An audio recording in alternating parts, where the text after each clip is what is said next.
Eto na habang papunta kami ng aming pupuntahan ng aking mister. Eto, nag-e-enjoy kami sa aming pag-ride papunta doon at ang ganda. A few moments later. At kanina ay nag-e-enjoy kami sa aming pag-ride. Ngayon naman ay nandirito na ako ngayon. Paakyat na aming pinuntahang bundok. At ito ay may dala akong kape. O, di ba? Ang taas niya. Napagod kaya akong umakyat diyan. Hiningal ako pero nice view naman ang sa taas. Bali hapon na kami nung nakarating diyan kaya paano na yung araw. And then yung panahon hindi pa ganun maayos kasi medyo makulimlim ba.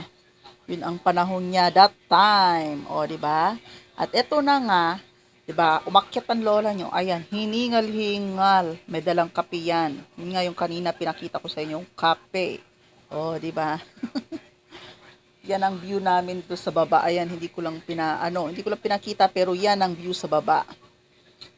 Ayan, o 'di ba maganda ang scenery niya, pati mga dahon. Ang ganda kaya ang sarap pagkape. Masarap ang hangin. Yan ang na-feel ko dyan sa taas na yan. Grabe. Ayan, kaya kayo guys, kung sino yung gustong magmune-mune, ay Diyos ko, akyat kayo ng bundok. Doon nyo lahat isigaw ang gusto nyong mga gustong sabihin sa buhay. Ayan guys, hanggang dito na lang ang aking video. Salamat!